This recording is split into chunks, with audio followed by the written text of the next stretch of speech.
Hello class. अब हम लोग स्टार्ट करने जा रहे हैं बोर्ड के एग्जाम जैसे तुम लोगों के आ रहे हैं 2024-25 में। तो कुछ important questions related to nationalism in India.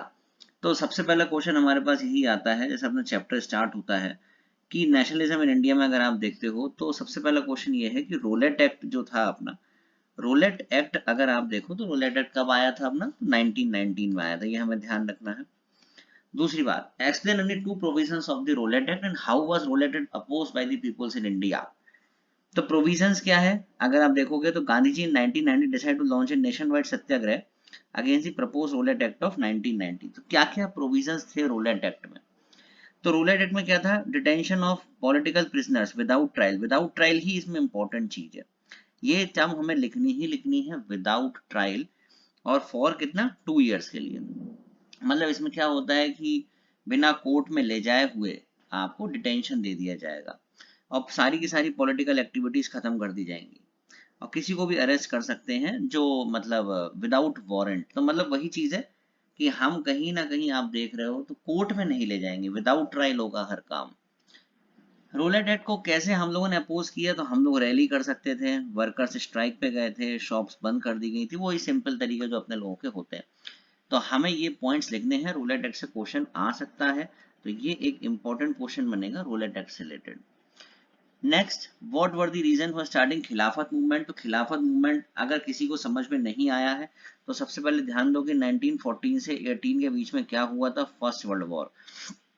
और फर्स्ट वर्ल्ड वॉर में क्या कहानी बन रही है कि जो हमारा ओटोमन टर्की था या टर्की का सुल्तान था, जिसे कैलिफ बोलते थे, खलीफा बोलते थे, उसकी पोजीशन ब्रिटिशर्स ने खत्म कर दी थी। तो जब ब्रिटिशर्स ने उनकी पोजीशन खत्म कर दी तो इंडिया के अंदर अगर आप देखते हो तो दो लीडर थे, मोहम्मद अली और शौकत अली। इन्होंने क्या किया, खिलाफत मूवमेंट स्टार्ट किया और खिलाफत कमेटी बनाई। और इस खिलाफत कमेटी से अगर आप देखते हो तो गांधी जी को भी ये लगा कि ये सही टाइम है कि हम हिंदू मुस्लिम्स को क्या कर सकें, यूनाइट कर सकें। और उसी के तुरंत बाद गांधी जी ने एनसीएम लॉन्च किया। तो ये सारी चीजें क्या है, बहुत इंपॉर्टेंट है। 2 सेशन हुए थे एनसीएम में, ध्यान रखेंगे। एक हुआ था कोलकाता के अंदर, कोलकाता सेशन में जस्ट वोटिंग हुई थी, कन्विंस किया गया था। लेकिन अगर आपसे कोई पूछेगा फाइनली एनसीएम कब लॉन्च हुआ, तो आंसर होगा नागपुर सेशन। नागपुर सेशन में एनसीएम लॉन्च हुआ है। लेकिन अभी सिर्फ इस सेशन में हमने क्या किया, जस्ट कन्विंस किया था लोगों को कि यार हम करें या ना करें। तो खिलाफत मूवमेंट वही है, टर्की की जब with the defeat of Ottoman Turkey in the First World War, तो लोगों को यही लगा, मुस्लिम जो all over the world began to support the Khalifa. और इंडिया में भी यही चीज हो रही थी, तो गांधी जी को ये चीज मौका सही लग रहा था कि जिस समय हम हिंदू मुस्लिम्स को यूनाइट कर ले। क्वेश्चन नंबर 3 क्या कह रहा है, why did Gandhi ji consider non violence as supreme dharma. तो नॉन वायलेंस एज सुप्रीम धर्म का मतलब सीधे सीधे क्या है कि वो ये सोच समझते हैं कि Gandhi ji adopted non violence as a philosophy and an ideal way of life. According to him the philosophy of non violence is not a weapon of the weak, it is a weapon that can be tried by all. मतलब यहाँ पे सीधी बात करी जा रही है इस term की, दैट इज सत्याग्रह। तो सत्याग्रह में वही चीज थी कि हमें किसी भी तरह का फिजिकल फोर्स की रिक्वायरमेंट नहीं होना चाहिए। तो why was Gandhi Satyagraha considered a novel way to resist injustice, most important question. Gandhi Satyagraha was a novel way to resist injustice, क्यों?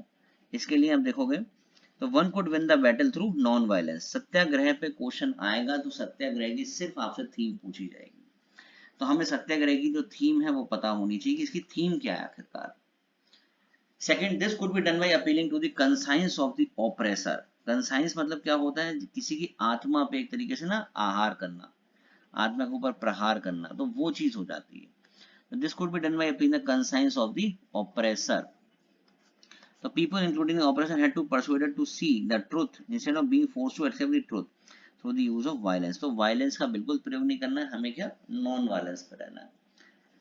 नेक्स्ट बड़ा इंपॉर्टेंट क्वेश्चन है, क्वेश्चन नंबर 4 क्या कह रहा है कि एनसीएम क्यों धीरे पड़ गया। धीरे पड़ने के दो बड़े कारण थे। आप देखो, एक तो सबसे पहला खादी का कपड़ा जो था वो बहुत महंगा था, तो लोग उसे नहीं खरीद पा रहे थे। Second one, the boycott of British institutions failed because Indian institution could not set up in place of the British ones. तो वही चीज है कि हमारे इंडियन इंस्टीट्यूशंस इतने अच्छे नहीं थे, तो स्टूडेंट और टीचर्स वापस से कहाँ जाने लगे, गवर्नमेंट स्कूल्स में जाने लगे। ठीक। और लॉयर्स भी अगर आप देखोगे तो गवर्नमेंट कोर्ट में जाने लगे, तो एनसीएम हमारा धीरे धीरे स्लो डाउन हो गया। बट अगर मेजर रीजन आप देखते हो एनसीएम क्यों सस्पेंड हुआ, तो सीसी इंसिडेंट ध्यान रखेंगे, चौरी चौरा इंसिडेंट कब हुआ था, 1922। कहाँ हुआ था, गोरखपुर के अंदर। हम इस चौरी चौरा इंसिडेंट को देखते हैं। Clear. Next, tribal peace and interpret the message of Mahatma Gandhi and idea of swaraj in another way. सीधा सीधा क्वेश्चन समझ में आ गया जिसने एनसीएम को ढंग से पढ़ा है। ट्राइबल्स की बात होगी तो हम ध्यान रखेंगे, एक हेडिंग है एनसीईआरटी के अंदर कि किस तरीके से लोगों ने एनसीएम को देखा। तो उसमें 3 केस स्टडीज है, अवध, आंध्रा, आसाम। तो ये आंध्र प्रदेश की केस स्टडी है, और आंध्र प्रदेश में हमें पता है कि जो ट्राइबल्स थे उनकी, आप कह सकते हो कि जो अपना फॉरेस्ट होते हैं वहाँ एंट्री बैन थी। तो अलूरी सीताराम राजू उस समय क्या थे, ट्राइबल लीडर्स थे। उन्होंने क्या किया, गोरिल्ला मूवमेंट स्टार्ट की। ये सब क्यों हो रहा है, ये सब इसलिए हो रहा है कि लोगों को लग रहा है कि अब एनसीएम अगर लॉन्च हो गया है नागपुर से, तो इसका मतलब ये है कि अब हम जो चाहें वो कर सकते हैं, हमें कॉलोनियल पॉलिसीज फॉलो करने की जरूरत नहीं है, ब्रिटिशर्स की पॉलिसी फॉलो करने की जरूरत नहीं है। पर ऐसा नहीं था, लोगों ने, महात्मा का नाम है, लोगों ने स्वराज को अपने तरीके से इंटरप्रेट किया। लोगों के लिए स्वराज इंडिया की आजादी ना होते हुए अपनी आजादी थी। तो अगर आप देखते हो तो tribal people were against the colonial policies. अब उन्हें क्या था, उन्हें सिर्फ एंट्री चाहिए थी, और एंट्री कहाँ चाहिए थी, रिजर्व फॉरेस्ट में। तो दे, उनके लीडर जो थे Alluri Sitarama Raju was inspired by Gandhi ji non cooperation movement, persuaded people to wear khadi and give up drinking. He claimed that he had variety of special power like making astrological prediction, healing people. He persuaded people to wear khadi and give up drinking. तो यहाँ हम देखेंगे कि जब भी हम tribals की बात करेंगे तो हमें आंध्र प्रदेश की अलूरी सीताराम राजू की केस स्टडी लिखनी है। नेक्स्ट, फिर से वही चीज आ रही है, explain the meaning and notion Swaraj perceived by the plantation workers. अब प्लांटेशन मैंने क्या बताया था, जहां प्लांटेशन की बात होगी वहां आसाम की बात हो रही है, और आसाम की बात हो रही तो इनलैंड एमिग्रेशन एक्ट ध्यान रखना है हमें 1859 का।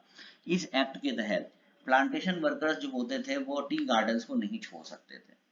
तो जैसे ही उन्हें लगा कि हाँ एनसीएम लॉन्च हो गया है, तो उन्होंने क्या किया, स्वराज उनके हिसाब से क्या था कि उनकी आजादी मिल गई, अब वो उस जगह को छोड़ के यहाँ से जा सकते हैं, गांधी राज आ चुका है और सब लोग यहाँ से जा सकते हैं। पर ऐसा कुछ भी नहीं था। तो they however never reach their destination, क्योंकि कहीं ना कहीं लोगों ने, पुलिस वालों ने पकड़ के दोबारा से प्लांटेशंस में ले आए। अगेन क्वेश्चन नंबर 7 देखो, एनसीईआरटी में बोर्ड लेवल में इसी टाइप के क्वेश्चंस आपको एग्जाम में देखने को मिलेंगे। ये सारे के सारे बोर्ड लेवल क्वेश्चंस हैं, ऐसे ही क्वेश्चन आपको मिल सकते हैं। अगेन जैसे ही सॉल्ट देखेंगे हमें ध्यान रखना है आंसर किसका, सीडीएम का, सिविल डिसोबीडियंस। और सिविल डिसोबीडियंस के लिए सॉल्ट सत्याग्रह डिफाइन करने के लिए गांधी जी ने 31 जनवरी 1930 को इरविन को एक लेटर लिखा था, इसमें 11 डिमांड्स लिखी थी, और पहली डिमांड और मोस्ट इंपॉर्टेंट डिमांड थी कि सॉल्ट पे से टैक्स हटाएं। तो कहीं ना कहीं इरविन भी उस डिमांड को मानने को तैयार नहीं थे, अनविलिंग टू नेगोशिएट। ये लाइन आप ऐसे ही लिख दो तो बहुत अच्छी बात है, ठीक है। तो महात्मा गांधी ने कहीं ना कहीं सॉल्ट मार्च स्टार्ट किया by 78 of his trusted volunteers. तो यहाँ एनसीएम और सीडीएम में जो हम फर्क देखते हैं, एनसीएम जस्ट एक नॉन कोऑपरेशन है कि हम आपकी चीजों का प्रयोग नहीं करेंगे, लेकिन सीडीएम आप देखते हो तो कहीं ना कहीं टैक्सेस का विरोध है कि हम आपके जो टैक्सेस हैं वो नहीं देंगे, अब हम आपका कानून तोड़ेंगे। तो क्वेश्चन नंबर 7 यही कह रहा है कि हमें सॉल्ट सत्याग्रह को यहाँ पे डिफाइन करना पड़ेगा, ठीक है। नेक्स्ट क्वेश्चन हम देखते हैं, तो question number 8 again very important, इसमें से कोई भी क्लास दे सकते हैं वो पेपर में। अब वही चीज है ना, मैंने पहले ही बोला था कि सीडीएम जो है उसमें बहुत सारे लोग आए, लेकिन सबका रीजन अलग अलग था, सबका रीजन अलग अलग था। किसी का भी मेन मोटो ये नहीं था कि यार हमें तो स्वराज चाहिए, नहीं, सब अपनी अपनी हिसाब से चल रहे थे। जैसे आप देख लो पहला एग्जांपल, रिच पीजेंट्स, जैसे पाटीदार थे गुजरात के, जाट थे यूपी के, इन्होंने मूवमेंट क्यों ज्वाइन किया, क्योंकि कॉमर्शियल क्रॉप के प्रोड्यूसर्स थे, और कॉमर्शियल क्रॉप के प्रोड्यूसर्स थे तो क्या दिक्कत थी, वो दिक्कत ये थी कि जब इंडिया से बाहर इनका सामान उस समय नहीं बिक रहा था। क्यों नहीं बिक रहा था, ड्यू टू 1929 का ग्रेट डिप्रेशन। और ये 1929 के ग्रेट डिप्रेशन की वजह से इनका जो कॉमर्शियल क्रॉप थी वो यहाँ से नहीं सेल आउट हो रही थी, ठीक है।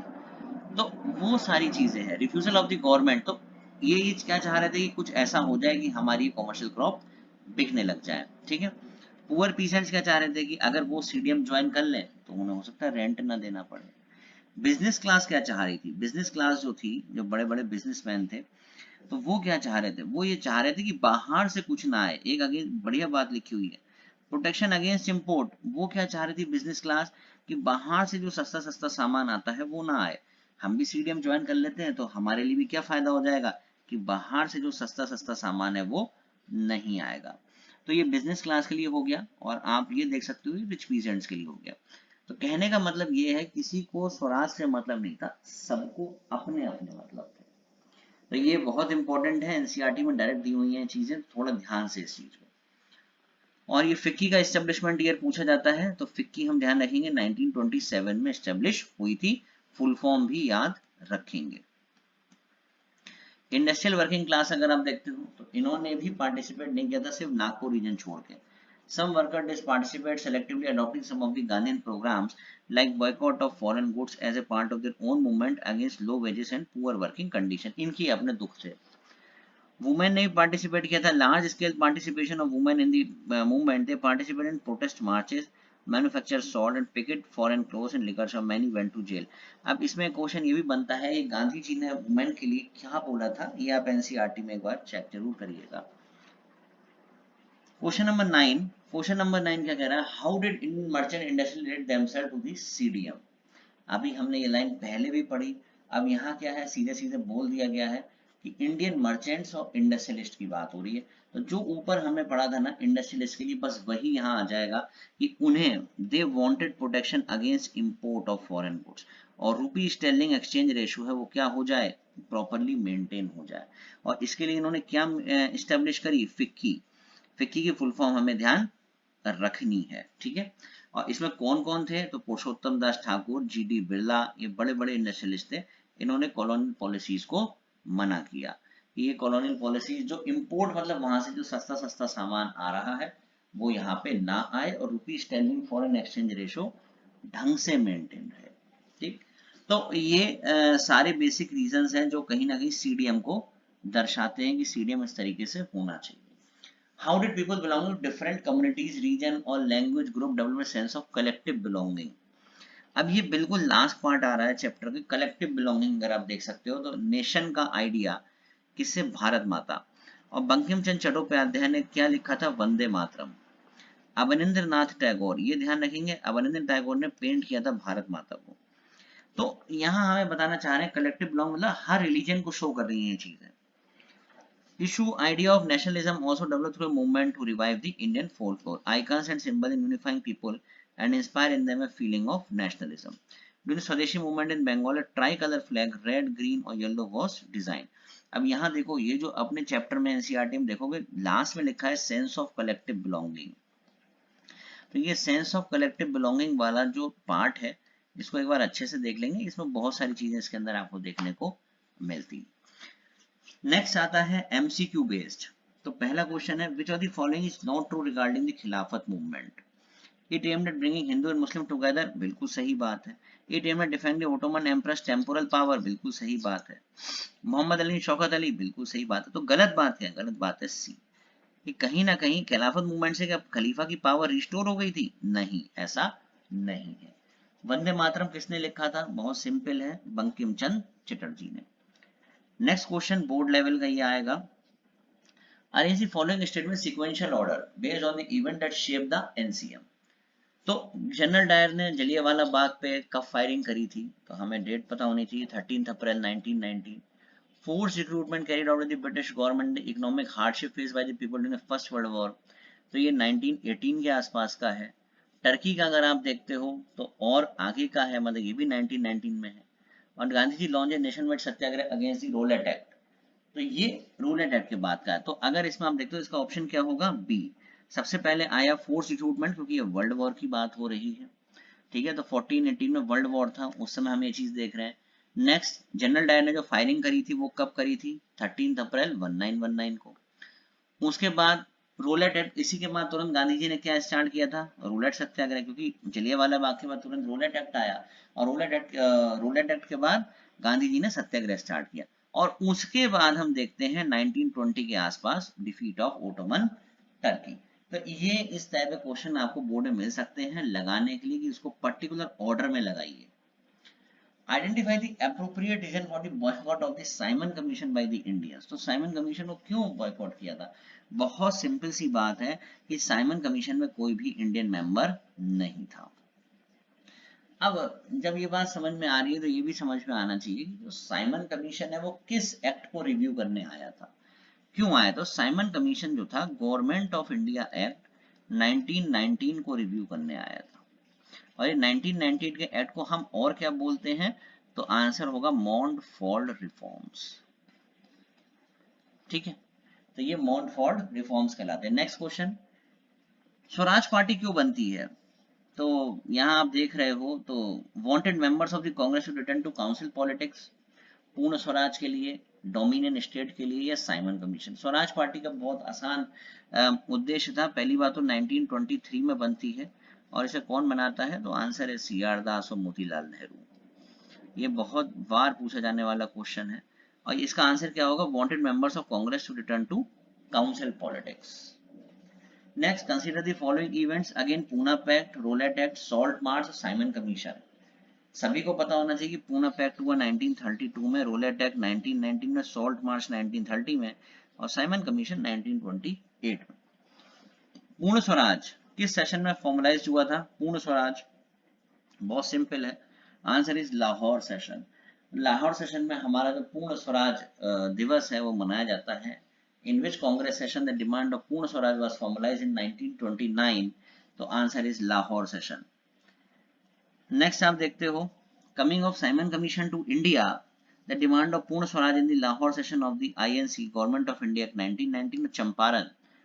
अब आपको ऑर्डर में लगाना है तो इसका आंसर हो जाएगा डी 4312। तो सबसे पहले चंपारण सत्याग्रह हुआ था, मान के चलो अब 1917 के आसपास। ठीक है, कहीं आपको 17 नहीं 16 ऐसी डेट मिलेगी। नेक्स्ट, गवर्नमेंट ऑफ इंडिया 1919, ये उसके बाद ही लिखा हुआ है।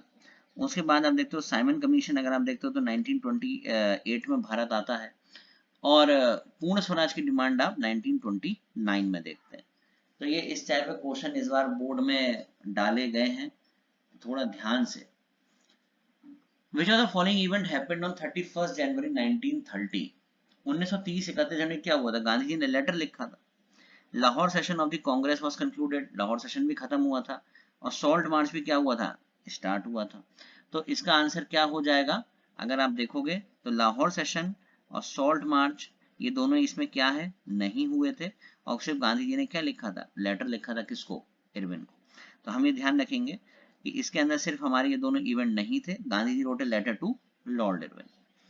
Next, identify the appropriate reason for the following option, the non participation of the industrial workers in the CDM. क्यों नहीं पार्टिसिपेट किया था सीडीएम में?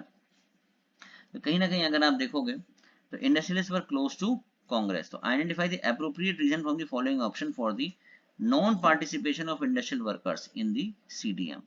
तो industrialist were close to the Congress. ठीक है, next, against which of the following form of discrimination did Mahatma Gandhi launch Satyagraha in South Africa. तो आपसे अगर क्वेश्चन पूछा था सत्याग्रह का जो कंसेप्ट है साउथ अफ्रीका में हमने कब लिया था, तो आंसर होगा लगभग 1915 के आसपास और ये होता हमारा रेसिज्म के खिलाफ। हिंद स्वराज अगर गांधी जी ने लिखी है तो आनंद मठ सभी लोग जानते हैं किसने लिखी है? बंकिम चंद्र चटर्जी ने। तो ये देखो बहुत सारे एमसीक्यूज हैं जो इस समय इस टाइप के बन रहे हैं। इस टाइप के क्वेश्चन आप जब ही कर पाओगे जब आपने एनसीईआरटी को बहुत अच्छे से पढ़ा होगा। अगर एनसीईआरटी अच्छे से नहीं पढ़ी है तो क्वेश्चन नहीं होंगे, क्योंकि कैसे भी क्वेश्चन बनेंगे हमें ये नहीं देखना है कितने नंबर का आ रहा है क्या आ रहा है, हमें जस्ट अपना चैप्टर अच्छे से पढ़ना है, दैट्स ऑल। ठीक है, नेक्स्ट उसके बाद हम चलते हैं कुछ एक्स्ट्रा क्वेश्चंस। अगर आप देखोगे तो जैसे कुछ एक्स्ट्रा क्वेश्चन में हम डालते हैं। क्वेश्चन नंबर 1 देखो, महात्मा गांधी ने जो सत्याग्रह किया था खेड़ा के अंदर 1917 में, हम देखते हैं तो क्या हुआ था खेड़ा में? तो खेड़ा में क्रॉप फेलियर हो गया था और प्लेग स्प्रेड हो गया था। तो सिर्फ they could not pay the revenue and were demanding relaxation in revenue collection. तो peasants of the Kheda district of Gujarat were affected by the crop failure and a plague.